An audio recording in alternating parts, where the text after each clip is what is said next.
Welcome to the RotoWire WNBA show, where we talk about fantasy basketball. I'm Jason Shebilske alongside Kirien Sprecher. Today, we'll discuss this week's action from around the league, including initial predictions for the Commissioner's Cup Championship. We'll also highlight players who have stepped up recently and warrant consideration on the waiver wire. And finally, we'll preview the week ahead. Those looking to subscribe to RotoWire can use the promo code YouTube15 at checkout for 15% off for any RotoWire subscription. RotoWire continues to have plenty of fantasy WNBA in-season tools and betting advice as the season rolls along, but we're also getting into fantasy football draft season, and RotoWire will have more tools this year than ever before. Be sure to use the code YouTube15 at checkout to get the best deal. During today's show, if you have any questions, feel free to ask them in the comments and we'll get them answered. If you ask live, we'll answer them on the show, but we'll also be active in the comments and on social media afterward to provide any additional insight.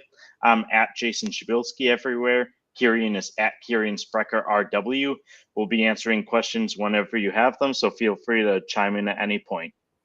We had an eventful week around the WNBA, including finding out what two teams will face off in the Commissioner's Cup Championship. Assuming that both teams can stay healthy before then, who do you have between the Fever and the Lynx in this matchup? For strictly the Commissioner's Cup Championship, I'm probably going to take the Lynx. I just think that they're playing at a better level right now, and the Fever still have some spots in their armor that they need to shore up before they get ready. However, I did pick the Fever to beat the Lynx in the WNBA finals, so I'm still going to take the Fever in the long run. But for the Commissioner's Cup Championship, I think the Lynx are just playing too well right now, and some of these issues for the Fever are correctable, but it's going to take some time for them to be corrected. The DeWanna Bonner situation is a little concerning for me. Obviously, joined Stephanie White in Indiana after a long career in Connecticut, and DeWanna Bonner obviously moved into the 7th spot in the WNBA scoring list earlier in the season, and one of the best scorers in WNBA history, but she's currently away from the team right now. Not sure when that's gonna resolve when she comes back, what her role will be. And then, the on-court struggles for the Fever had just been really Caitlin Clark's efficiency. And, early in the season, we're kind of almost midway, almost to the halfway point too. So we're kind of in the dog days, for lack of a better term, right? There's going to be some games where you're not at your best. That's hitting Clark right now. She missed some time and then she came back and she was on fire, and now she's hitting the negative regression. I think obviously her efficiency will round into form before too long, right? So I'm not too worried about that. And then just gelling with her teammates, getting, more connectivity. I feel like the only really bad loss that the Fever are under 500 right now. So they're not playing well, but Clark missed a lot of time, and that's when they lost a lot of games. They did lose to Golden State with Clark, and that was a bad loss, but we probably have to start reassessing that bad loss when we talk about Golden State, because they are proving to be anything but a walkthrough in their inaugural season, right? Oh, I agree. The Fever are hitting a little bit of a skid right here with back-to-back losses against the Aces and the Valkyries. I think when Caitlin Clark came back and they had the really strong performance against the Liberty with the 102-88 win, I think that was what got them into the Commissioner's Cup Championship in the first place. But I think that if you were going just as a whole, the first month of the season, if you had to pick two teams to be in it, it might be the Lynx and the Liberty. But the fact that the Liberty are sliding right now without Jonquel Jones, so I think that the Fever probably have the best fighting chance against the Lynx at this point. But if Napheesa Collier can get back on the court before then, which there hasn't been any indication that she won't be able to, I think that the Lynx will probably be able to take this game. I also mentioned that the Liberty lost back-to-back games for the first time this season. Are you worried about their long-term potential? Not their long-term potential, right? Obviously, in this short term, if we go back even a little further, New York is 1-3 in their last 4. It's worth pointing out that those 3 losses came against Phoenix, Seattle, and Indiana. Even though I talked crap about Phoenix and Seattle at the beginning of the season, those are 2 teams in playoff position right now, playing really good basketball, and Phoenix just got healthy.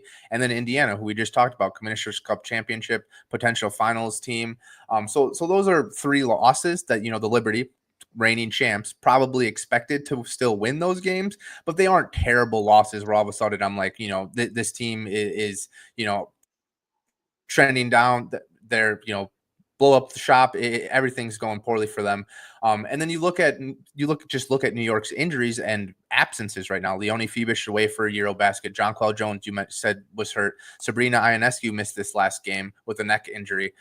Jones has missed 2 of those 4 games that we talked about in this 1-3 stretch, and she played 9 minutes in the other. Those 3 games were the 3 losses for the Liberty, right? In the other game, Jones played a full game and the Liberty won. Sabrina, there hasn't been any mention of any long-term issue or any long-term absence, but a neck issue is a bit concerning. So we'll have to keep a close eye on that. Yeah, and then Jones and Phoebish are going to be away for a while. Phoebish is going to be away for at least another week or 2, and then Jones is probably going to be more into like mid-July before she returns. So I think the Liberty are going to have to tread water a little bit here, right? But I'm not worried about their long-term potential, and I'm not worried about them as a team that can make an impact in the playoffs. For sure, and I think that the Liberty are a complete enough team that Jonquel Jones going down is going to hurt them. That's no question. But they do have enough pieces, and we'll talk about a few of them later in our waiver wire section. But they have some pieces who should really be able to step up and perform well, even if it isn't quite the same level of individual production that they'll get from Jonquel Jones. Kind of the Moneyball term, they can try to recreate it in the aggregate a little bit here. And I think that they might have a few more road bumps than they had over the first month of the season, where they started undefeated for, I think, 9 games. I think they went 9-0. And they might have a few more losses sprinkled in, but I think that they'll still finish as one of the best teams in the league.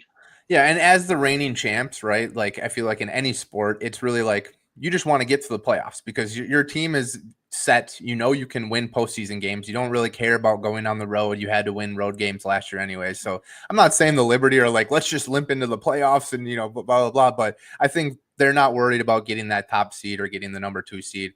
They know that if they have Ionescu and Cloud and Stewart and Jonquel Jones healthy and ready to go when the playoffs start, that they're going to be a very formidable team. Right, especially now that the Commissioner's Cup stakes are out of the way. Yeah. They know they won't be in the championship. They're probably okay with it. I believe they won it last year or maybe the year before. They've at least won a Commissioner's Cup at some point. So they have that under their belt. I think at this point they'll just be looking to get right, and hopefully this will provide an opportunity for some of their depth pieces to get some playing time that otherwise they might be looking to throw in late in the season ahead of the playoffs.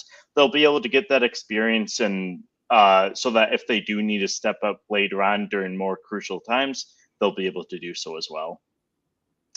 And unsurprisingly, the start of Eurobasket absences has led to several under-the-radar players stepping up for their teams. We've kind of danced around them a little bit over the first 8.5 minutes of the show, but let's dive into the Valkyries here. They have several players to consider because, as we've talked about so often, the Valkyries during the expansion draft and during the 2025 WNBA draft for the rookies, they focused a lot on international players instead of focusing more on players who had experience in the WNBA. So they have several players who are overseas right now, but Letitia Ami here and Chloe Bibby have really stepped up for Golden State in recent games. Ami here was a surprising cut by the Valkyries ahead of the regular season, but she now has a chance to showcase her skill set. She's had 3 consecutive games with at least 24 ESPN fantasy points, and it seems likely that she'll continue to see opportunities while Golden State is shorthanded. I think that there's also a chance, because of how surprising her release was ahead of the regular season, if she can perform well, and especially if the Valkyries are dealing with like an injury or 2 once Eurobasket is done, she could have some more, she could have a chance to like earn a long-term spot on the roster. And Bibby has come a little bit more out of nowhere. She's made 2 appearances for the Valkyries, which have been her 2 her first 2 regular season appearances in the WNBA. She's also had solid results with back-to-back games, posting at least 20 ESPN fantasy points. For Bibby, it seems a little bit less likely that she would stick around after Eurobasket. It seems if there's a player who has a little bit more long-term potential, it's probably Ami here, but Bibby certainly in the short term is also a good pickup. Yeah, absolutely. Like both of those picks, like we talked about at the beginning of the season and early in the season, like there's going to be opportunities for Golden State players to make big impacts in fantasy. We just don't know who they're going to be and when they're going to happen, right? And that's the most important part. But we knew that production like this was going to come for some surprising players, and it's important to capitalize on that right now. You mentioned 2 more like under the radar players. Stephanie Talbot, not crazy amounts of minutes, but 4 straight starts. She has at least 4 assists in 3 of those, at least 1 steal in all 4 of them, and she had 10 rebounds last time out. That's probably not very predictive. Like I don't think she's going to be scoring 0 points and grabbing 10 rebounds every game. But again, like we're saying, like there's a lot of good streaming candidates for Golden State right now while they're dealing with a bunch of absences. And, if you follow the show, if you tune in, you know that I'm a big streamer guy. I just won in my, one of my more competitive WNBA fantasy leagues. I won a league this week. I dropped Aaliyah Edwards and Dominique Malanga because I had been stashing them and hoping that they would burst out eventually. And I was like, it's time. I have to stream these players this week. I was going up against the other top seed, and I streamed those 2 spots all week. I mean, not all week, not like every day, but like when I had chances, when I didn't have a full starting lineup, I streamed those spots, and I just barely pulled out the win. And if I didn't make those moves, I would not have done it. So normally I'm all about streaming options whenever I'm going a little off track here, or not used to my typical resume. I'm going to take a lot of long shots that are starting to see some playing time, and I think maybe could be long-term options. Probably not long-term options right now, but the good like stash play. And that first player is Aziaha James from out of Dallas. She's rostered in 1% of leagues. She's drawn 3 straight starts. She's played 17 minutes, 25 minutes, and then 37 minutes. Those are the trends we like to see. Charts that are going up, exponential growth, right? And the other important part about that is they won 2 of those 3 games, and the other one was a very close game. So she's playing winning basketball, and she's producing. And so I think you see that minutes trend go up and up and up, and that's the coaching staff saying, hey, we trust you. And if the coaching staff trusts her, I'm going to trust her in fantasy. She's doing a little bit of everything, which also helps in fantasy. She's sharing the court with Paige Beckers and Enrique Agumbawale, right? So she's not going to have the ball in her hands a whole lot, right? So she's got to make the chances that she has, right? And then to be productive in fantasy, she's got to grab boards, she's got to dish out assists and play defense, and she's been doing that. 2 double-digit scoring games in this 3-game stretch, 2 games with at least 5 boards, 1 game with at least 5 assists. She had good defense production Sunday. James is playing winning basketball and has earned a role right now, and I think it's just time to ride the hot hands and see where it takes you. Yeah, absolutely. And one thing that's encouraging about James is that even when she wasn't starting, she had a lot of 3-point attempts. So she, over her last 7 bench appearances, she played 12 minutes or under in 6 of those appearances, but she still had 5 games with multiple 3-point attempts. So if she can make at least one of them, that's a bonus point for fantasy purposes. So basically the 3-point play becomes a 4-point play for fantasy. And she's had a couple steals here and there, a couple blocks too, which is fantastic to see from a guard. So I think that she's someone who, if you are in a deeper league, she certainly warrants consideration. And even if you're in like a 6 to 8 team league, if you just need someone for a night, maybe it's a lighter slate and you're just looking for a little boost for that night, James is certainly worth considering. And you're talking about that 3-point shooting, and like I said, sharing the court with Enrique Agumbawale and Paige Beckers. What do those 2 players need? Spacing. And that's probably why James was inserted into the lineup, and that's probably why the coaching staff trusts her.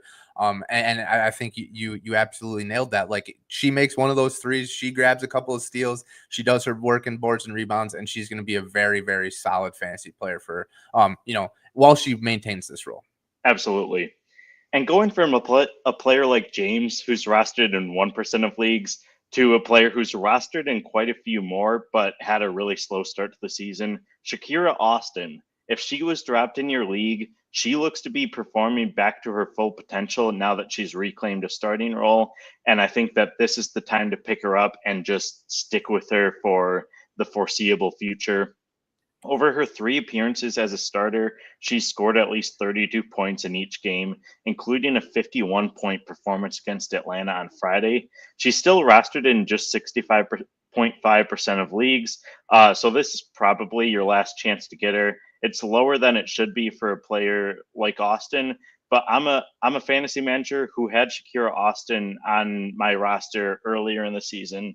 I understand that there were a lot of frustrating performances mixed in there, but these last few games have been the Shakira Austin that we expected coming into the season. And I think that if she can continue to see enough minutes, which it looks like she's finally back to full health, I think that she will be able to play at a similar level and just like have so much efficiency throughout the season. Yeah, absolutely. And we talked about, her being able to be productive in limited minutes, right? And I was like, yes, she's still capable of being a fantasy contributor, but I'm just not going to draft her or consider her that player that she was before all of these injuries, or ever expect her to play, 30 plus minutes on a regular basis again. Well, I was wrong. I mean, she's played 30 plus minutes in 2 straight games, so we'll see if that continues. But this is just amazing to see. A often injured player not breaking through, but getting healthy. This is what, 10 games now, 9 games in a row that she's played. That's her longest stretch in a couple of years, right? So like, she's getting healthy, and now they're trusting her with the minutes too. This is a recipe for success. If she was healthy and she was coming into the season, I would be shocked if Shakira Austin wasn't a lock for a top 2 round pick, and maybe even at the back end of the first round. Is that crazy? If Shakira Austin, you guaranteed to play 30 plus minutes a game, that's the type of production she can deliver. Yeah, I think especially if we're talking 8 to 10 team leagues, it wouldn't be out of the question to draft her around the end of the second round, even early third.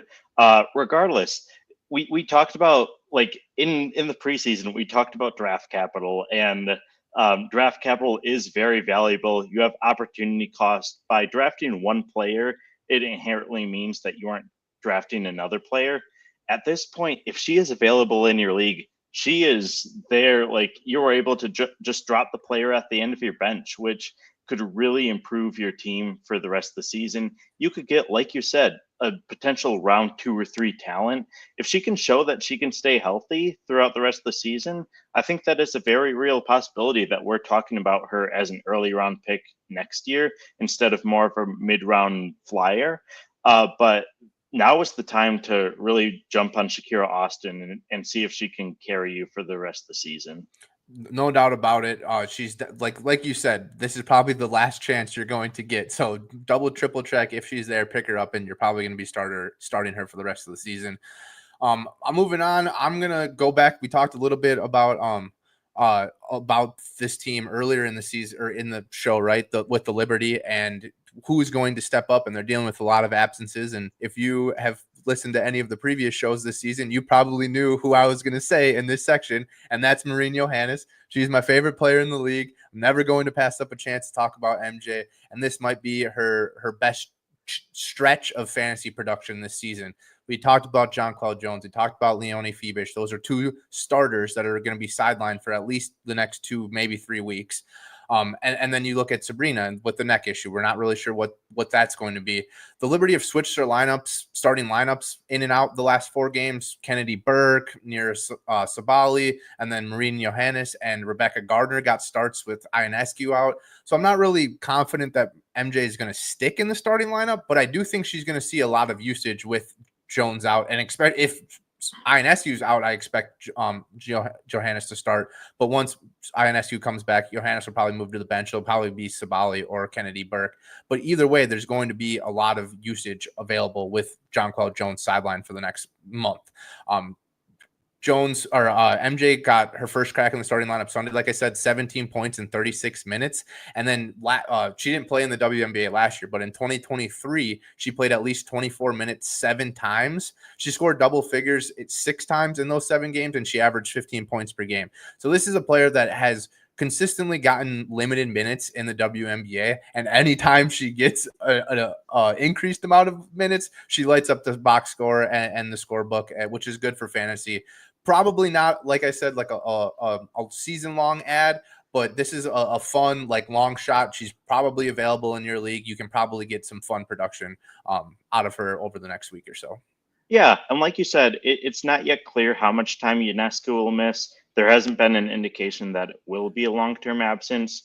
Jonquel Jones's absence is going to be a few weeks. We do have the Commissioner's Cup Championship sprinkled into that time period, so that'll be a few games that, like, maybe Johannes would have been able to play 1 to 2 more games in a True. normal period. But I think that, like, one thing that's been encouraging for me about Johannes in recent games, she's been establishing a really strong fantasy floor. She's had double-digit ESPN fantasy points in 4 consecutive appearances, and that's even a while coming off the bench. We've talked about how Jonquel Jones has been a little bit limited, but in one of those games, Jones was pretty much at her full potential. It looked like she posted a double-double. So one thing about Johannes that she's done, she's had at least 1 steal in 3 of her last 4 appearances. And during her last 2 appearances, she's had a block, which, as we talked about, blocks for guards are really encouraging to see. So with Johannes, if she has this strong floor, even once UNESCO is back, she's proven to be a player early in the season when the Liberty are at their full potential. She still has that upside. The second game of the season, she posted 14 points. The fourth game of the season, she posted 37. June 1st, she posted 20 points against the Sun. These are all games in which she came off the bench and didn't see a ton of playing time. The most playing time she saw in any of those games is 22 minutes. But if she can have that floor of, like, where you can rely on her for around double-digit fantasy points in every game, having that upside is incredible, and she's certainly a streaming candidate over the next few weeks. Even if UNESCO's absence is just about 1 game, the Liberty are dealing with enough other issues elsewhere that I think Johannes, like you said, will be able to have that usage, even if she does wind up coming off the bench. For sure. And like you were saying with starting and not starting, like, her floor, that's the biggest concern. Like, she can have high scoring points off the bench, but it's always just been a matter of her floor as a reserve player. And like you said, that floor is increasing right now, which makes her a more valuable fantasy option for sure. Absolutely.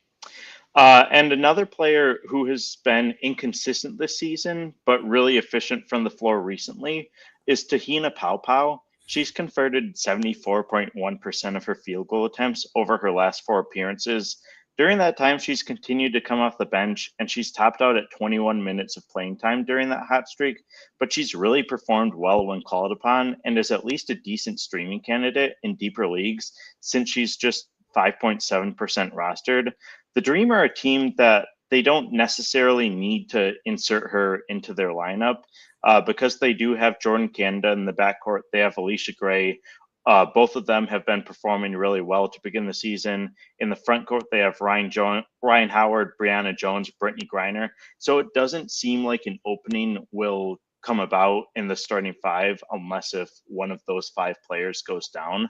But even if Paopao comes off the bench, I think that she could be a player a little bit like Maureen Johannes, who is just able to provide that shooting spark, who, like, if their players need some rest, especially like Brianna Jones and Brittany Griner, they really seem to thrive when they don't have a ton of minutes night in and night out. So if the Dream want to play small ball for a few minutes per game, they can bring Te-Hina Paopao in. She's had at least 5 3-point attempts in 3 of her last 4 appearances. And during that time, she shot 73.7% from beyond the arc.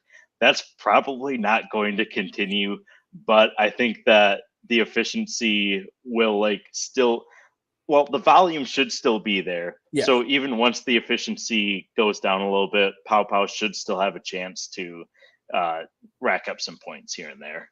As soon as Canada came back, I thought that was going to be the end of the Te-Hina, excitement that we had to start the season. But with, like you said, those veterans, probably not ideal to be playing them 35 plus minutes every game, which is giving Paopao a chance. And when she's getting a chance, like MJ, like you said, she's producing. So I think that's a strong option. And, Atlanta is playing pretty well right now. And so, that's always a good option too. You always got to be worried when a team is struggling going after a player, because things may be changing very quickly. So my last waiver wire pickup for this week, like I said, this is more of a long shot, low rostered percentage. We'll see if they explode in the next couple of weeks and become long-term options for us. Aaliyah Nye out of Las Vegas. She's played at least 20 minutes in 5 of her last 7 games, back-to-back double-digit scoring games, and she's reached that mark 3 times in this 7-game stretch. She hasn't really impacted the box score elsewhere, but watching the Aces play, looking at these trends, I think Nye has really solidified herself in this rotation. Kia Stokes is the 5th starter. Obviously, they have their big 4, and then Kia Stokes is the 5th starter. I don't think that spot is going to be up for grabs anytime soon. I think Stokes provides, a steadying presence on the court. But I think Nye is going to continue to push for more playing time, especially while the Aces are below 500.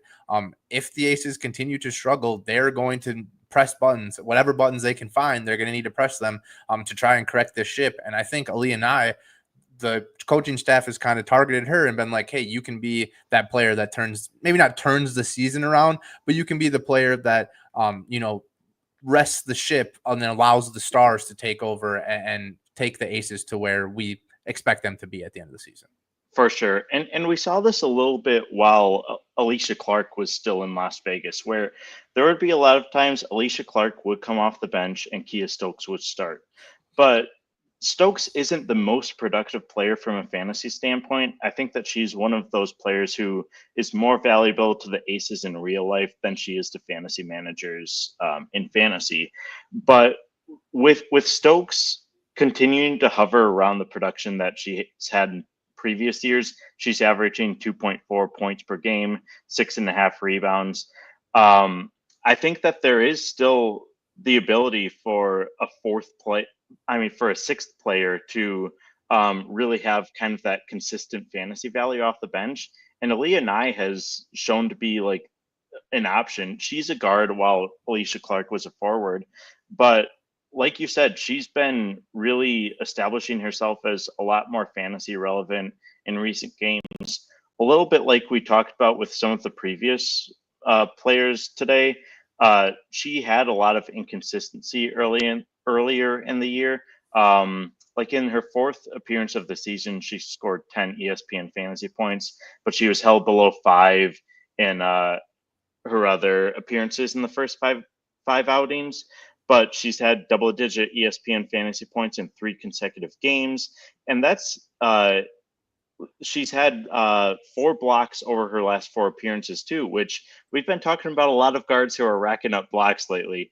That's not usually the most common when we're talking about waiver wire players, but Aaliyah Nye is someone who is really starting to establish herself as a little bit more consistent. I don't think I'm ready to anoint her as a season-long pickup at this point, but she's a really productive streamer for those games that you're looking for someone extra to fill your lineup to get the boost, which is very, very important in ESPN fantasy leagues because of the daily lineups and everything like that. Yeah, and I'm not expecting her to ever be, a game changer, but she can be a solid player that gets you consistent production. And I just think that, like, she hasn't played very many minutes yet. And I think once she sees more consistent minutes, then we'll see the box score production, the overall box score production kind of fill out. You know what I mean? Like right now, I feel like she's probably like, I'm not trying to make too many mistakes. I'm not trying to thread any backdoor cuts or, like make any dazzling assist plays. Like I'm just good passes, make the open shots and that type of thing. And as she gets more comfortable, maybe she opens up her game a little bit more. But like you said, that scoring and those blocks are really what's carried her the last 3 games. Right. And some of the other players that we've talked about today, you are expecting that high upside from them, Yeah. and that's great to see. But with a player like Aaliyah Nye, she's rostered in 0.7% of ESPN fantasy leagues. So she's available almost everywhere. And she's a player that over her last 8 appearances, she scored at least 7 ESPN fantasy points in 7 of those outings. And that's production that if you are just picking her up for one night and then dropping her immediately after the game, if you're seeing at least 7 fantasy points, like that can sometimes make the difference in a week. That's happened in a few of my games where it's a single digit margin at the end of the week. And so Aaliyah Nye could be that difference maker, even if it doesn't look fantastic like on a daily basis. Uh, she could just like push you over the top in any given week. And like I said, she's available almost everywhere. So if you're in a 10-team league and are really struggling to find someone on the waiver wire, Aaliyah Nye might be that option for just kind of that semi-consistent streaming candidate for you.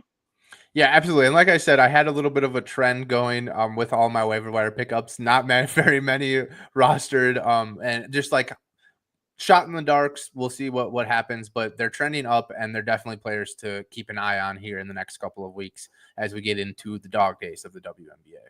Absolutely. And we'll have another show before the Commissioner's Cup Championship, so we'll save additional analysis on that for next week.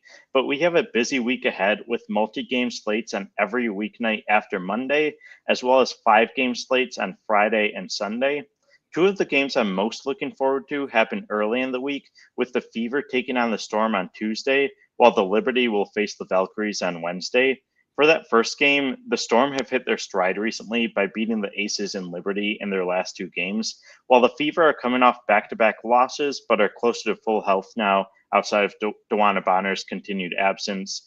The Liberty took down the Valkyries twice earlier in the season, but those 2 games were in New York, and we've talked a lot about Golden State during this show, about how they certainly aren't a pushover team. So I'm really intrigued to see how Valhalla can potentially turn the tide for Golden State during Wednesday's game. Yeah, but it's just so funny to me that every time we've done these weekly previews, it's either like, wow, this is like a insane amount of games, or like, why are there no games on Tuesdays and Thursdays and then 6 games on Sundays? Whatever. Don't need to get too much into WNBA scheduling again. But yeah, super exciting week. And I say dog days. I feel like that kind of has a negative connotation.